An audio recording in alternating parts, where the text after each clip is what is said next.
Manus flat on the canvas. We are ready to rock and roll. Second round of action. There is a cut on Manus. Yeah. Jesus. Martial arts chat. My man B-Hop got dropped out the ring last night. I need a little judo baby. I need me a little judo baby, and let's do it, Ron. Let's hit me up. See you filming this. You've got a face for radio. I've got a face for radio. That's nice. Martial arts chat. Martial arts chat. Martial Arts Chat podcast is sponsored by A1 Fight Gear. A1 Fight Gear uses the latest cutting-edge boxing gloves for professional and amateur fighters, gym enthusiasts and kickboxers. Local and national gyms in the UK, do yourself a favour and check out a1fightgear.com. And if you're wanting to get back into shape, then go to beastgear.co.uk. Use the coupon code MartialArtsChat to save 15% off your purchases. They've got core sliders, straps and barbell pads and complete strength and conditioning programs to suit your needs. We are also sponsored by Feel Supreme. FeelSupreme.co.uk offers CBD oil and natural nutrition. They will assist your progress in diet and lifestyle. Natural supplements and complementary services such as yoga, mind coaching and weight cutting programs. Finally, we are also sponsored by World of Martial Arts Television. WOMA.tv produces, finds, acquires, commissions and presents all you ever wanted to know about martial arts. Hello, my name's Chris Allen and this is the Martial Arts Chat podcast. Today I'm being joined with Bellator's own, UK's own actually, Bama, Bellator, he's done it all. It's Walter the Sniper Gahadza. Walter, how you doing my friend? Yeah, how's it going, my man? Thank you for having me. Did I just to double check, I pronounced your surname right here, is it Gahadza? Did I say it right? Yeah, that's spot on. Well, I'm glad. I'm glad. It's quite embarrassing sometimes. I actually listened to a few interviews. I've heard worse. I always listen to a few interviews. Like, how's he saying his name? I was like, no, he's not saying that right. That's not right. No, who else is get another interview? That's spot on. That's spot on. Kushti, man. So, myself and Walter, we probably live about 50 miles away from each other, which is nice. What I mean? The UK, which is lovely about this country. We're not all too far away. We're both sitting in 39-degree heat. We will be today. Which anyone out there in America listening to this, because I know a lot of you are, that's hot for England. And in your terms, that's about 100 degrees Fahrenheit, whatever the hell you guys call it. Do you know what I mean? Yeah. So it's going to be warm. So any training today, Walter? You going to get out there and sweat it out? Yeah, I'll be training later on about 7 p.m. doing some jiu-jitsu and some MMA. So yeah, look forward to. I like training in this weather as well. It's much better than training in cold conditions anyway. So. Well, you get this heat. You know what I mean? You get this heat 2 days a year, mate. So you might as well make the most of it. Yeah, might as well making the most of it. So you probably might even try and get a session outside if it stays like this at some point this week. So yeah, just making the most of it, enjoying life and making the most of it. I've got a few mates who have gyms and stuff, and when it's like this, they do like strongman training. They get all the weights outside, the car shells and stuff. Have you ever done anything like that before? Yeah. I used to do the strength and conditioning outside, more base workouts, outside, and yeah, I quite enjoy it. It's different, training in a different environment, and with the sun beaming down. So yeah, it's nice, isn't it? And it's just nice. It's almost like for us in the UK, if we don't see a lot of sun, it's almost a motivator, isn't it? When it's nice. And warm. Exactly. Hey, once it's nice to wake up and have a bit of sun. It gives, I guess, it gives you a more of a reason to want to get it. Even if you're training outside or training indoors, it gives you a reason to want to go and work out even more. I mean, we stay motivated anyway, but it's a little bit different when it's nice outside. Yeah, I bet, man. I bet the weight cut's easier. I haven't even done any training. I woke up, I think I lost about 10 stone overnight in sweat. We've got to keep staying hydrated. It's a real key point, and I don't understand when people say it's too hot. It's never too hot. I mean, if anything, it needs more heat. No, you're right. We seem to be getting it every year now, don't we? Last year it was lovely as well. It seems a little bit more consistent now. Yeah, I think they said it can be a heat wave till about October, if I'm right. I hope so, mate. Because I'm getting married on October 11th. I'd love to do that outside. You know what I mean? Congratulations, sir. Yeah, I think it's congratulations for me and unfortunately for her. Do you know what I mean? But hey ho. But it's all good, man. We've been together 13 years, so it's about bloody time. That's it. Do you know what I mean? Yeah. So Sure, everything's about time, right? that's it, mate. I said if I was 10 years younger, like I'm 32 now, I would literally just do MMA. I'd do exactly what you guys do, you know. That is young. That's young. I'm 32 this year myself, and I feel like I'm just getting better. Yeah, look what you've done though up until now. Like you're 32 and you've had 22 fights, something like that. Yeah. I'm currently 18 and 4, and I had two amateur fights, as you'd say. So I'm probably about 24 fights deep in my career. So including amateur then, because your pro record's only showing about 8 years. How long have you been doing MMA for now? I started MMA when I was 23. Mm-hmm.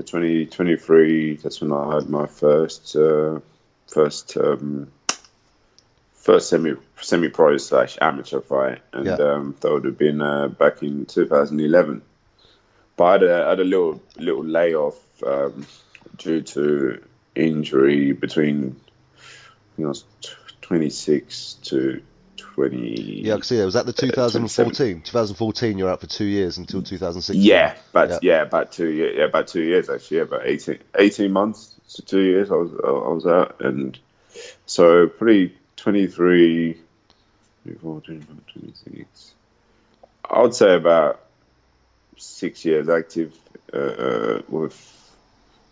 so I've been involved in MMA for about, I'd say 8 years. 8 years and 6 years active. So yeah, man. And I tell you, and you fought some like, you know what I mean, some experienced fighters on your path as well. You definitely haven't taken the easy route. Like you've come against people like UFC people fought in UFC, like your Colin Fletchers of the world. You know what I mean? And things like that. First coming up, like I've had as you say, the padded record, as people would like to say. I mean, it's all experience, to get the experience level up and to build up to start fighting these big names and experienced guys. Colin Fletcher was pretty. He's been in the game for a long time, and it was actually an honor for me to be able to to share the octagon with him twice, actually. Because the first one was pretty quick, wasn't it? The first one was due to illegal elbows. What was illegal about them? 12-6. He threw 12 to 6 elbows when I believe he was genuinely hurt. But regardless of that, it was illegal elbows, and I won by disqualification. I didn't really call it a win.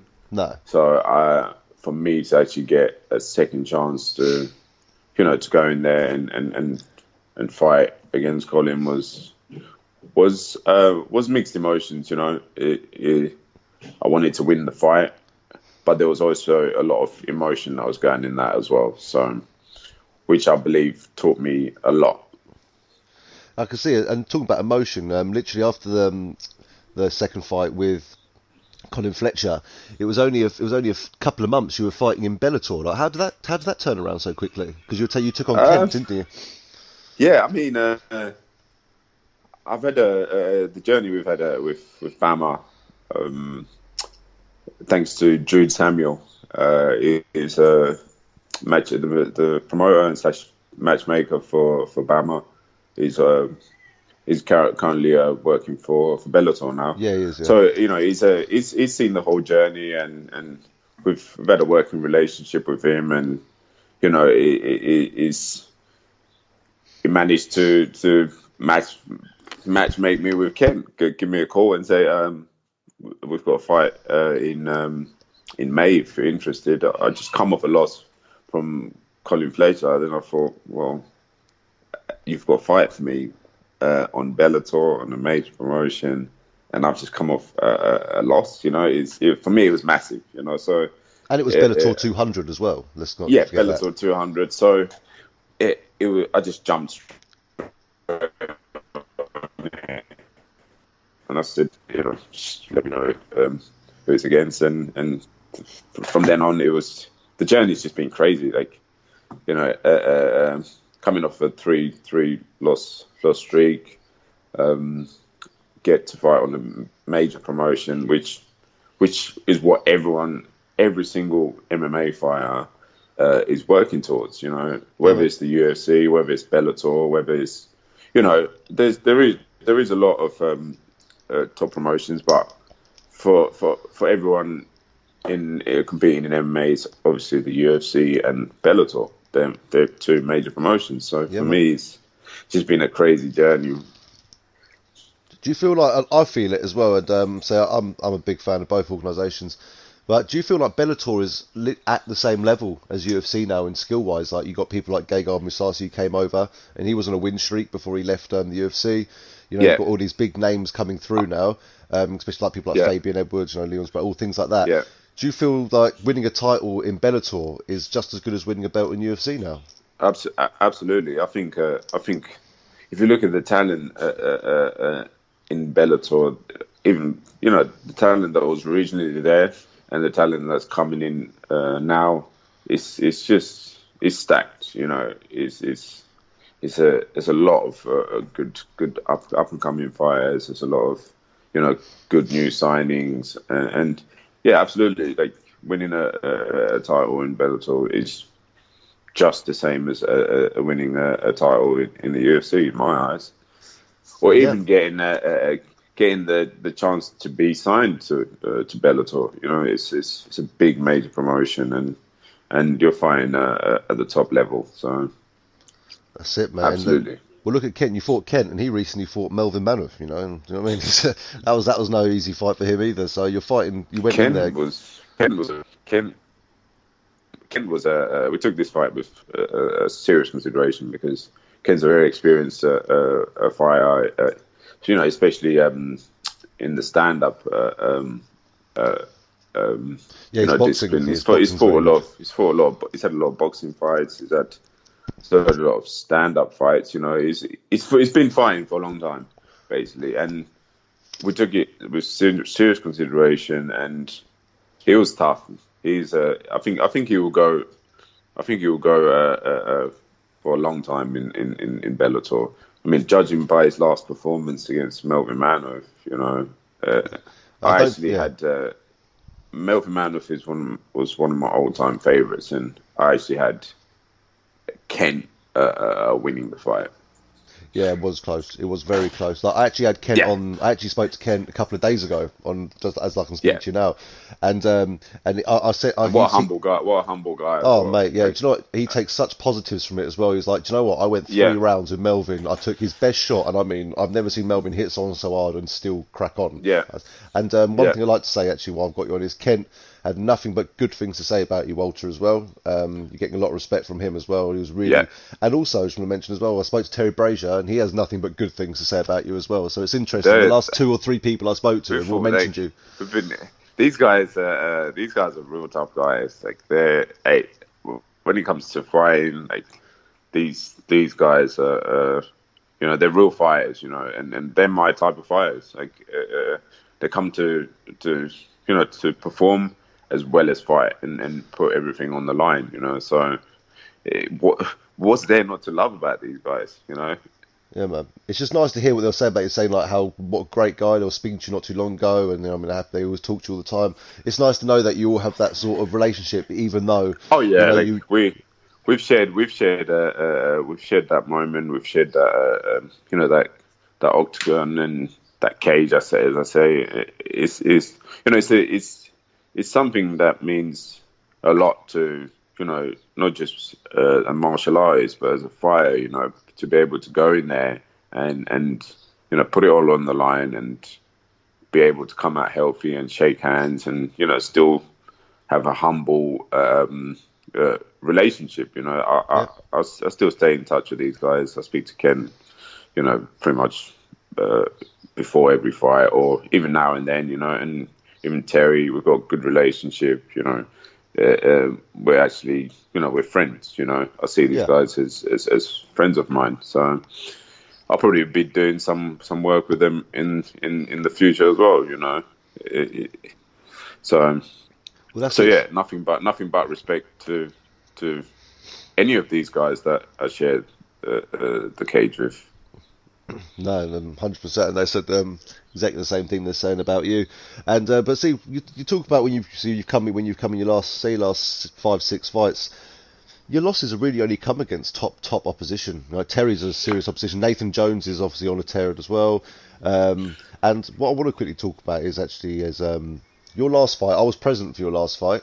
Okay, and I just want to ask you a couple of things about that. So what I want to know is Sure. what goes through a fighter's mind having to warm up, warm down, then get put right on the end of the card after the main event spin. That's what I'd love to hear what you're thinking about that. I mean, because you got pushed. So if people don't know, just let them know your fight got pushed to after the main event due to TV schedule. Yeah. If no one knew. Yeah. Yeah, it got pushed to.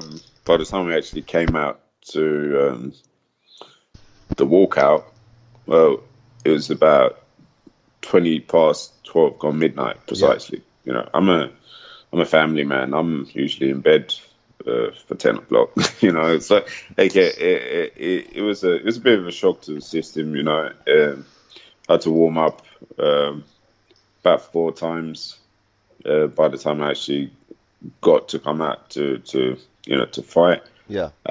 So as a fighter, most fighters would understand this. That we've all got strange or our own individual routines before we go in and fight. Like a way to psychologically work the mental side as well as the physical side.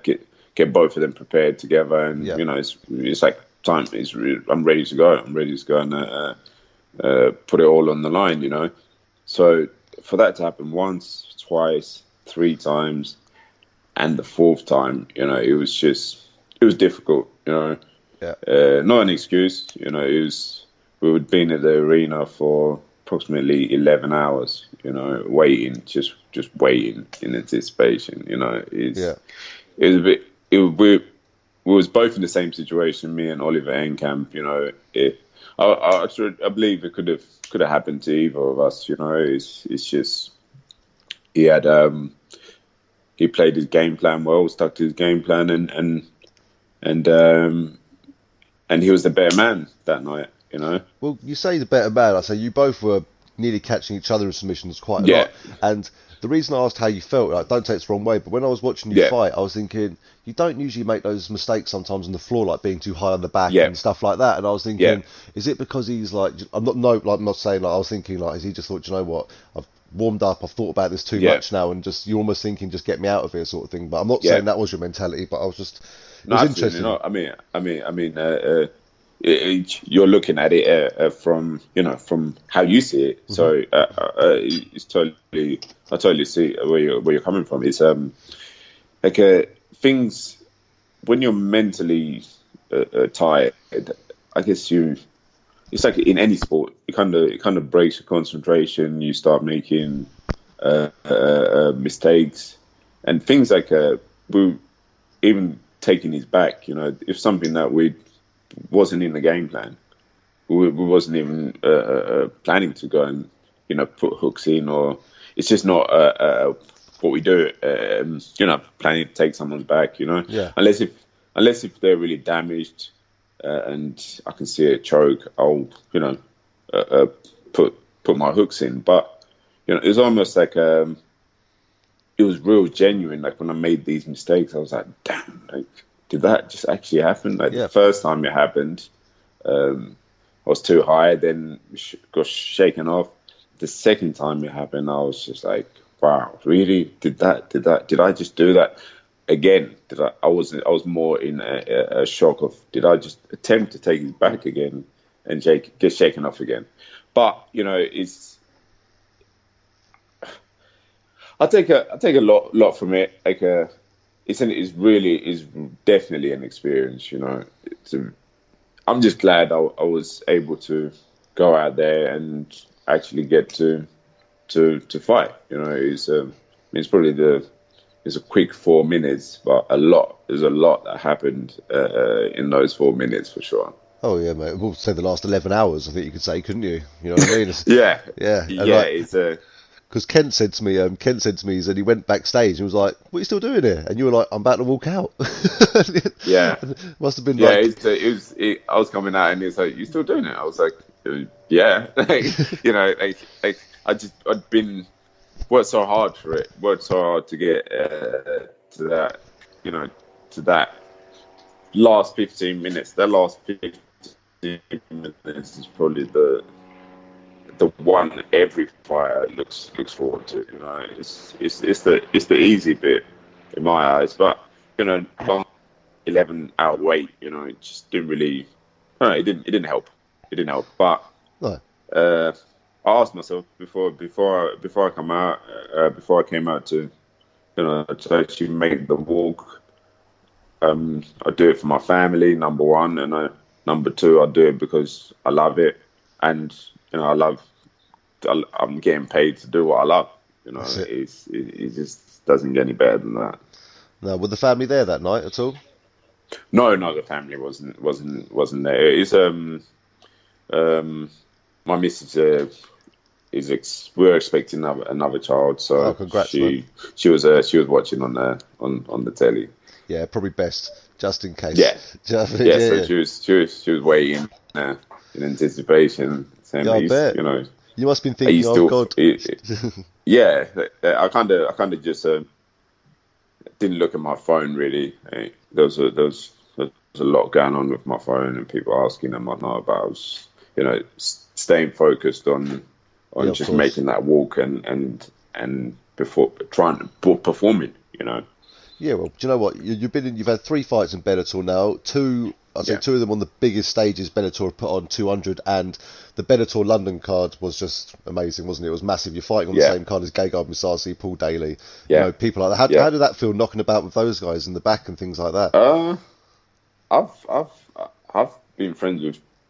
I say friends. I've trained with Paul Daly for about first time I trained with Paul was about 5 years ago. Oh wow! And we've got a real good relationship. I took a lot from him. I learned so much.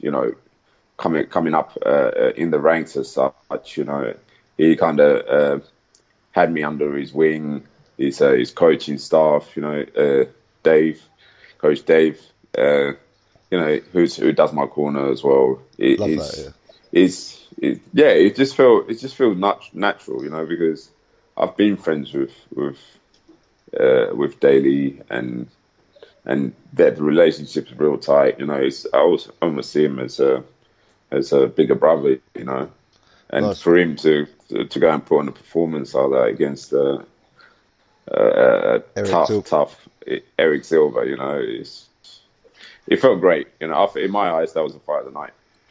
Yeah, man, that was great. And Eric Silva's legit. Do you remember when he came to the UFC and just destroyed everyone? Do you know what I mean? And I interviewed Eric Silva before the fight and stuff. He was full on determined as well. I thought, I'm thinking everyone might be underestimating him here, but then he took Daly's shots though. To be fair, but Daly's just insanely good.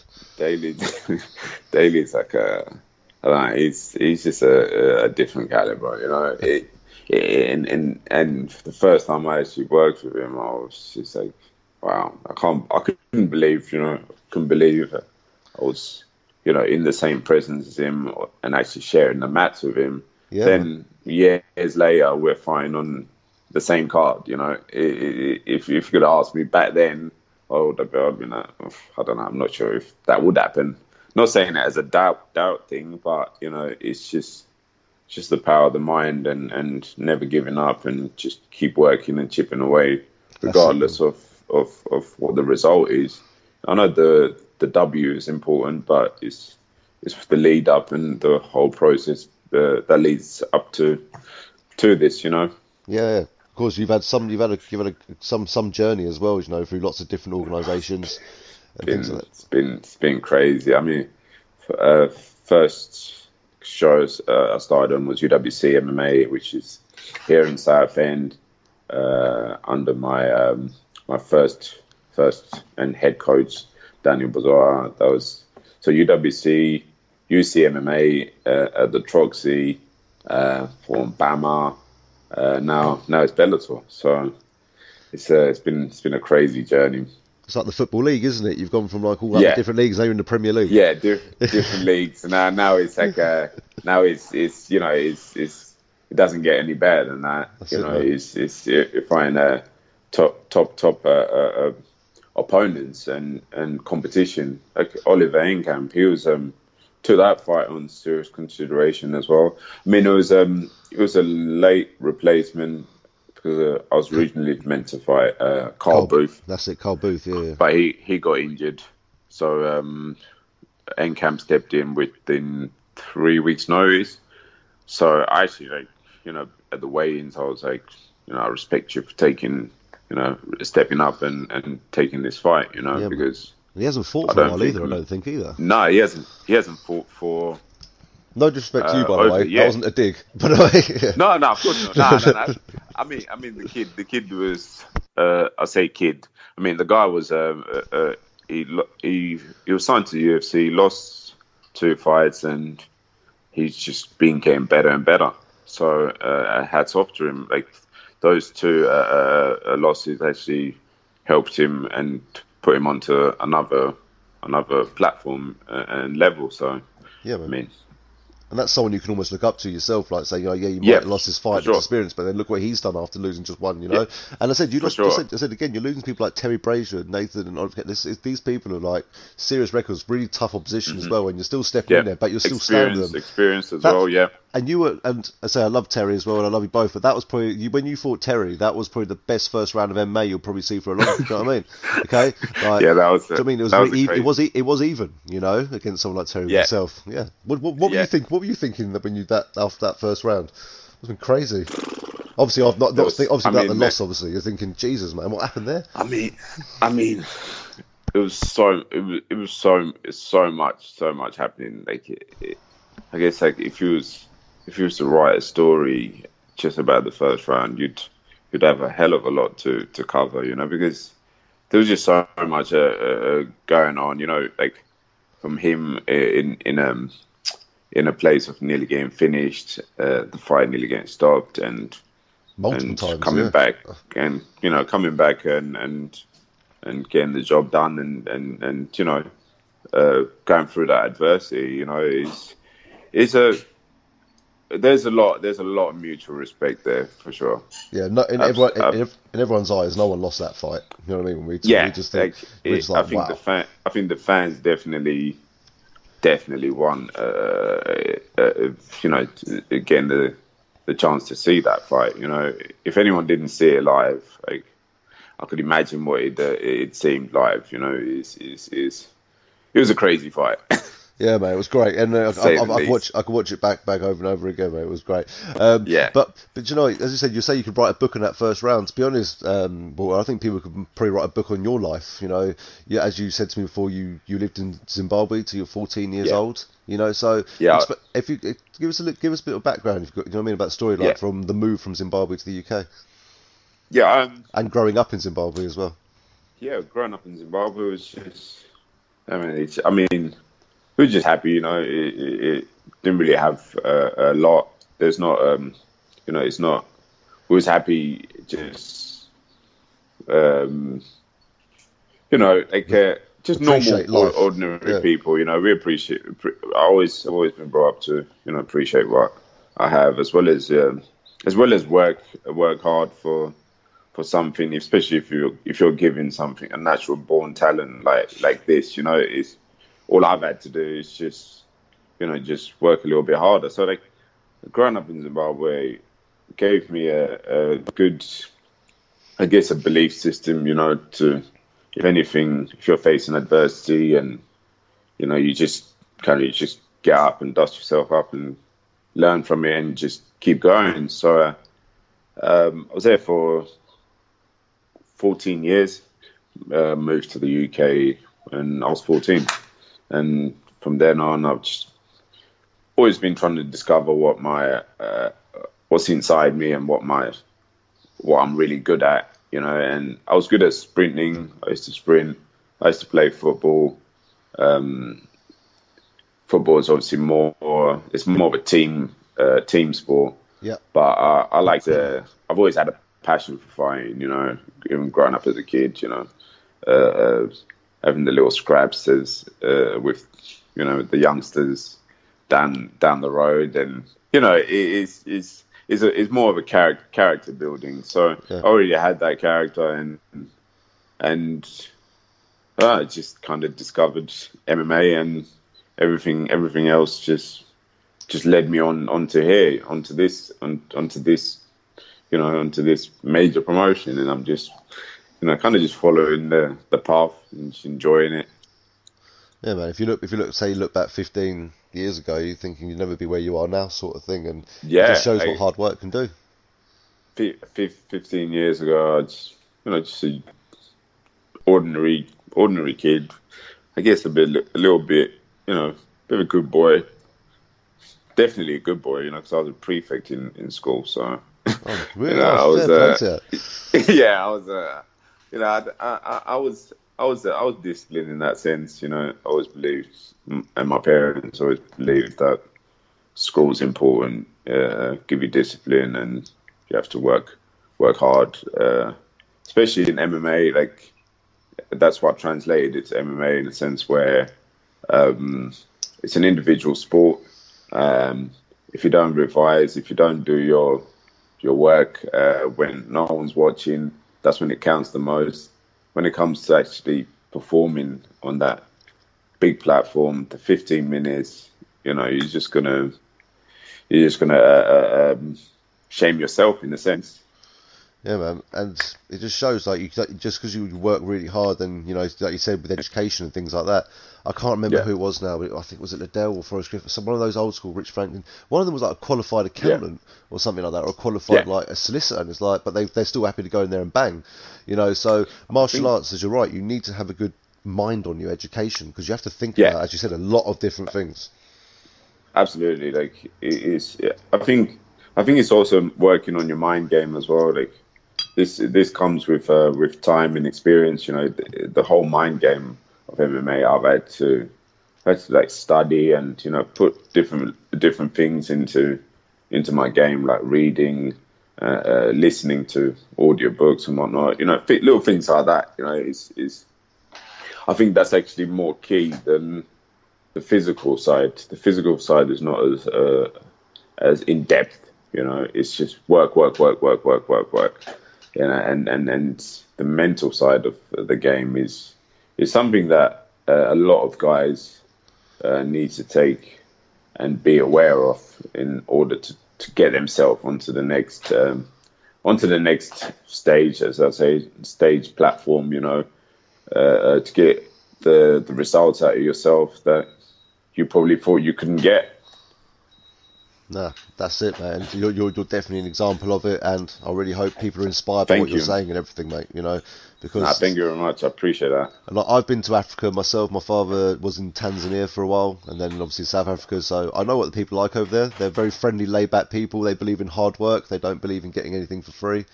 And it just shows that you brought that. I think a lot more people actually need to go to Africa and understand what they really have and what people don't have. Do you know what I mean? And maybe we'd all stop complaining when your phones run out of battery, or you know what I mean, or the TV doesn't work, and well, some people don't have electricity, and things like that. So, and it's really important, I think. Electricity would run out. You'd run out of electricity in the morning, and electricity doesn't come back till maybe at night if you're lucky, or the next day. So little things like that, and having to cook on the fire, and it's. I think it really helps you with the belief system. The losses have actually, if you look at the 3 losses that I had, like it's actually made me and gave me the chance to push myself to get to this stage. Because I learned so much, and coming off the last performance against Oliver Enkamp, the next fight or the next performance is going to be even. We're going to be even raising the bar higher, because we didn't get the chance to actually stand up and have a fight before we start grappling, but that was in his game plan, and as I said, he stuck to his game plan and got the job done. Yeah, so it was back and forth. It was like 50-50. It could have gone either way. Yeah. I believe, from a spectator's view, it could have gone either way. Just little mistakes, which could be made because you've been sitting around for 11 hours, and I don't blame you sometimes. So that's what it's crazy. It was a crazy old day. But you've got to look back and think, like, you've got to look at some of these losses. Like, I look at someone like Terry Oliver and I think, do you know what? You didn't really lose. Do you know what I mean? You didn't get dominated and beaten up and lost. It's like it was just a mental fight. Mental circumstances. Yeah. It was definitely a lot. I mean, as a competitor, you have to look at and think, right, what can I take from this? What's the positive that I can take from it? What's the negatives? It could be negative and say, well, I lost. I could walk around and say, I lost. Yeah, well, yeah, you lost, but you have to learn from it. And there was I took a lot of positives away from that. Even the fact that I was waiting 11 hours and I still managed to get a lot of positive things from it. To me, it meant so much. Yeah, man, it was great. And I'll tell you what, you definitely learned from after your BAMMA days, because then you came into, as I said, you came into Bellator, you won your first two really well, you finished both fights as well. So after your Kent fight, I know you two got on well, but after the fight, obviously, it seemed like a bit more important or emotional to yourself than some of your other fights. Like, was I seeing that right? Or absolutely. How important was that win to you, man? Do you know what I mean?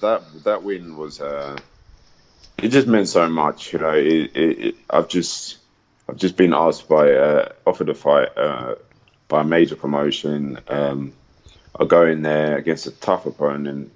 It's been a great build up to a great camp, and I managed to finish the fight. That puts me, not only raised the stock up, puts me in a better position, not only for me but for my family as well. In the sense where. Straight after the fight, I got offered a contract, a 18-month contract with a big organization. So that was massive for me. It just meant, hence the emotion. I think you have to. A true fighter cries.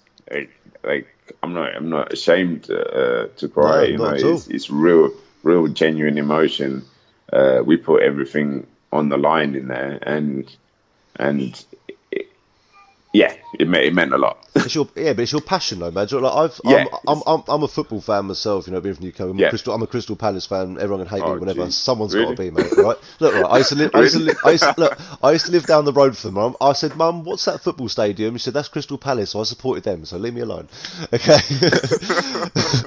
And I was at Wembley a few years ago. We actually made the finals. So don't laugh too much, okay? And when we scored in the 80th minute, okay, and we thought we were going to win the FA Cup, I've seen full-grown men tattooed right up, mate, crying their eyes out, wanting their mothers because they're that happy. Yeah. Do you know what I mean? Yeah. So honestly, I know what you mean. It's your passion. A lot of emotion, a lot of passion, and it just meant like I think it was a kind of mission accomplished after the three L's and managing to go in there and as I say, finish a top ranked opponent. It just meant so much. Yeah, man. And on 200 as well. After only 2 months as well. The geezers come in at 10-2, 10-3. 10-2, and it was game. It was game, and he surprised me a lot. I think Kent's a lot better than what people or a lot of the fans. Yeah.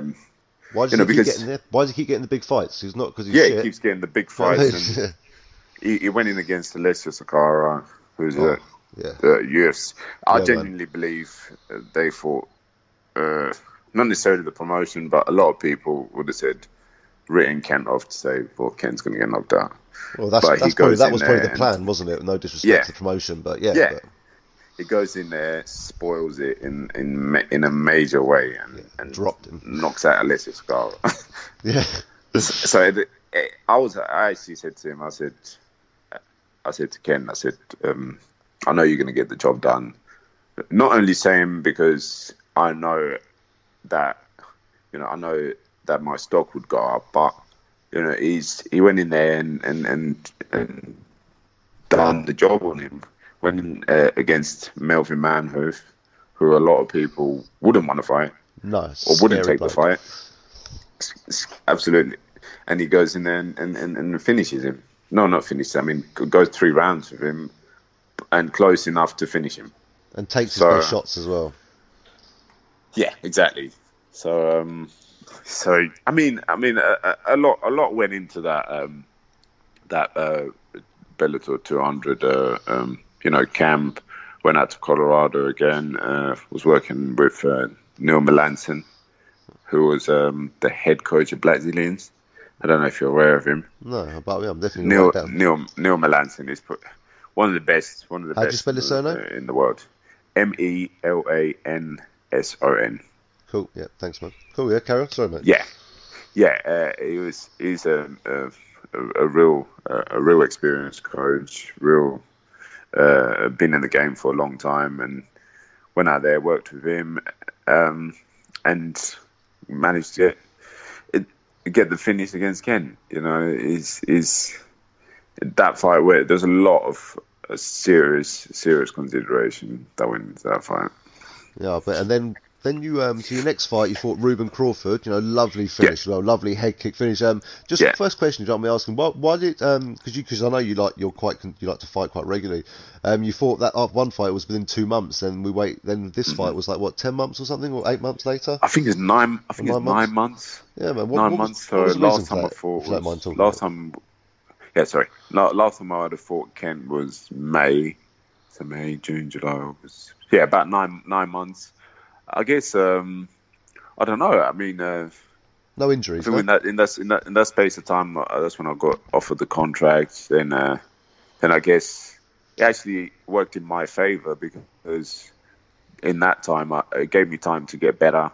Yeah. And not saying I wasn't, I didn't feel like I wasn't good enough, but it gave me time to get better and work on, what was my weak points as well as my strong points. The Ruben Crawford fight, I think, is a real. I think it is a real another one who took a lot of serious consideration. He's been in there with a lot of top guys, heavily experienced, training at SBG, a good gym, as I say, and. He's a debuter, wasn't he? So debuters are scary, so you never know who they are really. Exactly, and very similar records: 16-3, 17-3, and go out there and battle it out. Let's see who is the real deal, and to manage to get him out of there within the space of 2 minutes via head kick, was felt even more special in Dublin. 15,000 people crowd, and it was amazing. And it's nice because even though you beat the hometown boys, no one probably would have booed you that much at all. The Irish fans are good like that. They was. Oh, they were they? Oh, sorry then. Yeah. Oh shit, sorry man. On the YouTube video, you couldn't really hear it. On the Bellator app, they skip it really quickly. After that, I was like, really? Come on, you're gonna. They're usually good, the Irish fans. You got to show me some love. I mean, I come out here and put on a performance for you, and you're gonna boo me. But I guess it's their boy, and they touted him to win. But okay, I was sorry to come out there and spoil the party for them. I think you spoiled their accumulators as well. And the accumulator. I think that's what they were more crying. That's probably why they were booing you. Like, for God's sake, I couldn't actually afford these beers I bought all night. Yeah, exactly. Okay, that felt even more special. So that's what. It's been one hell of a journey. So what's the next? If you're allowed to talk about it, what's the next step in the journey? And are you allowed to say much about that yet? I'm just waiting. We're just waiting for for confirmation. I've been given a date, which is Okay. November. So we're just waiting for an opponent, and we'll go from there. Really, yeah. Anyone in I'm particular? looking. Not calling Nah, anyone not out, re- but just anyone you'd like to fight because they're a great fighter and they really push you to your limit. I mean, anyone that comes to stand and fight. You know, I'm not saying I don't want to wrestle or grapple. I mean, anyone who's going to come out there and stand up and fight. That's it, man. Put on a show because, Because as you said, you like doing. yeah, put on a show. Yeah, anyone who's out there to come out and put on a show, and we can, put a show on for the crowd and all the fans. That's it, and you're definitely doing it in a lot of your fights. And I've gone back through YouTube and tried to find any fights of yours, like older ones and stuff like that. And it's just great to Yeah. watch them. It's just all the on the smaller promotions you're at originally and Yeah. stuff. It's great, man. I Nah, love watching all thank you. them Nah. because people don't remember because look nowadays, people see Conor McGregor think, oh, he's in the UFC. I'll tell you what, did you know he was a double champion in Cage Warriors? And they're like, what? And I was like, yeah, Yeah. he's been around for a while. He's a guy that's been around around for a long time, and he's not just been doing this. He's come from a real, let's say a real tough come up, shall I say? Yeah, I know what you hasn't- mean. Because he's taken a loss as well against Joe Duffy, if I'm right, and look at the stage he's at now. He learned a lot from it, took a lot away from that, and we can't knock the man for being in a better position, not only for him but for his family as well. That's it. The geezer's selling millions and millions, if not billions, of bottles of whiskey now. At the end of the day, people can hate him, but Yeah. he knew how to make his money, and he did it quickly. How long's he been around for, Yeah. really, in the UFC, making that much money? About 4 years, 5 years? What tops?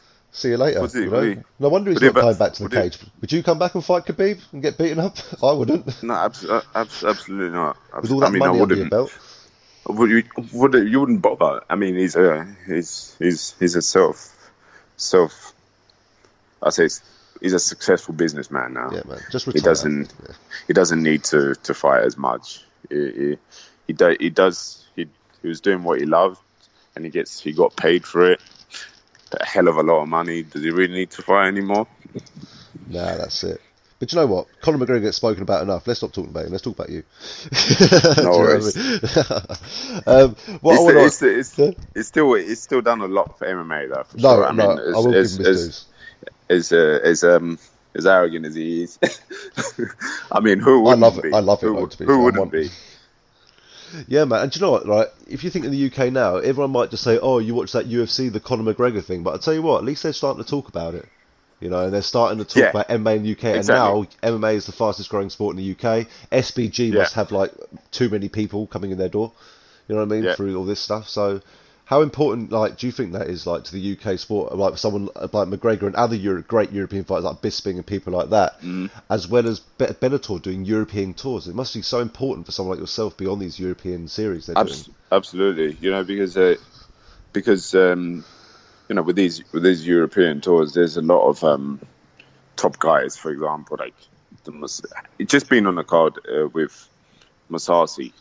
This is the second card I've been. I fought, and it's been headlined by Masasi. I've had Daly on the same fight card. It's massive, and it just helps the guys that are, like still coming up in a sense, like still trying to make their name for myself as well. I'm still kind of trying to make my name. Now it's time to make a name in the big major promotion, which is Bellator. So yeah, these European big shows are massive, absolutely massive for UK MMA. Yeah, man. Well, to be fair, you had 3 Bellator. I said we said it before. 3 Bellator fights. And one was 200, and one was this massive one in London with all these great fighters on. Yeah. So they're obviously looking at you as someone who's going to bring crowds. Who's exciting to watch. And Yeah. that's you're doing similar to. You're actually very similar to what Kent and Terry do. You know what I mean? They're exciting Yeah. to watch. They like to bring. You know what I mean? They're happy. They bring the fight, and Yeah, I mean, that's the idea. I mean, as a fighter, people want, people want to see people. I say people and the fans. They want to see guys that bring it and put it all on the line, and that's what I believe a fight is about. There shouldn't be any half-heartedness, and it's you're there to fight. You're there to put on a show, not only for yourself, but for the people that have came out to watch you, the people that are paying for these tickets. Is you got to make them feel they've been entertained. And if I don't do that, I feel like I'm not doing my job. That's it. As I said, let's repeat again, we're all entertained for sure. If anyone's not entertained, then go watch something else. Go watch bare knuckle fighting or something. Yeah, go and watch some bare knuckle fighting. Which I think is very detrimental to them brain cells. I'm not sure how well that would go down, but go and watch that. Yeah, exactly. If I've got some YouTube videos, some old Kimbo Slice videos, rest his soul. Do you know what I mean? Backyard, yeah, absolutely. Man. That's it, man. Hey, tell you what, last question I'm going to ask you, man. I said, no worries. No worries, sorry, I've kept you so long. I've just noticed the time. It's been my pleasure. I want to know. So, who gave you the nickname, man? Who gave you the sniper nickname? It's my original head coach, Daniel Bazaar. Yeah. He, I guess, I think there was a joke about, I think it was, I looked like Wesley Snipes. Then, I started punching people in the face. Then the nickname kind of stuck with, this guy could be potentially a sniper. Then I've just worked on my tools, and the nickname's just stuck. Got to the point where I actually have a mouthpiece with the initial sniper. That for me, that was a big step. Is to have that in your mouth. You have to live up to that name, and I always try my utmost best when I step in that arena to let people know or remind them why I'm called the sniper. In a million years, right, I would never have guessed that was why you were called it. Obviously, people going, the sniper, he's got pinpoint accuracy. I know you have, obviously, but but no, it's because he's doing a Wesley Snipes. He's doing a sniper. Yeah, brilliant. I think that's how he originally started. Then doing a sniper, brilliant, man. Yeah. I love it. And I want to get you one of those T-shirts you have as well, man. A sick-looking T-shirt. Yeah, absolutely, absolutely. Send me the website link or something. Let me know the size and what colour, because there's plenty of colours available. So yeah, man, it's just such a great design. It'd be my pleasure. With the sniper rifle. It'd be my pleasure. Yeah, man, sick. Nice one, man. Absolute pleasure. Well, I'll tell you what, before I let you go, also, I want you just to let everyone know, first of all, if you want to give a shout out to any coaches, sponsors, anything like that, and also where people can find you on social media. Absolutely. Just shout out to my coaches, Daniel Bazaar, Coach Dave Templar, Neil Melanson. Shout out to my training partners, Taiwan Claxton, some of the guys at the Warehouse Warriors in Cleveland, Ohio.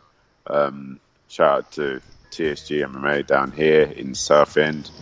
Shout out to my sponsors, CBD Life, Prep Kitchen, PT Toolbox, and the list could go on. But them for sure always believing in me and supporting my journey. Shout out to Kimura Management as well, a long-time sponsor.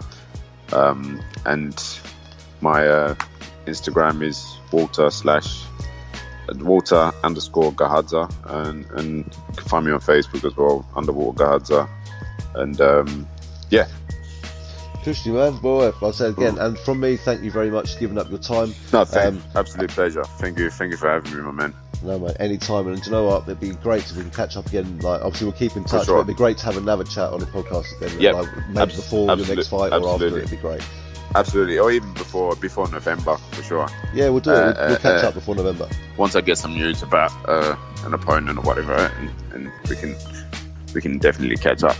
Yeah, mate, give me a shout. I said I'm always make time for you lot because you guys are happy to make time for me. So again, appreciate it very much. People like you are what we do it for as well, man. Like, you know, just you taking the time to find out my story means a whole lot to me. So thank you, my man. No, I appreciate it, Phoebe. And I said, you're doing your passion, I'm doing my passion in talking to Yes, you. sir. Like I said, it was like when I woke up this morning, it's like, yeah, it's like I've got an interview with Walter today. It's like Christmas Day, you know. So yeah, man. It's cool. So I love it just as much. It's cool, man. So thanks very much. I said, and everyone out there listening. Sorry, carry on. Let me know on the t-shirt as well. Yeah, definitely. And if anyone else wants a t-shirt out there, tell them. Have you got a website where they can get t-shirts, or is it just get in contact with you? If anyone out there wants. Just order them for me. Just give me an order, and I can place an order and get them made for you. Sure. Nice one, man. Perfect. Well, thanks again very much, and we'll definitely speak soon. Thank you, my man. Take care. Cheers. If you've liked this podcast, be sure to subscribe on iTunes. We're live every Sunday at 8:30pm talking MMA. Go to facebook.com/martial arts chat, give us a like there, and follow us on Twitter @martial arts chat.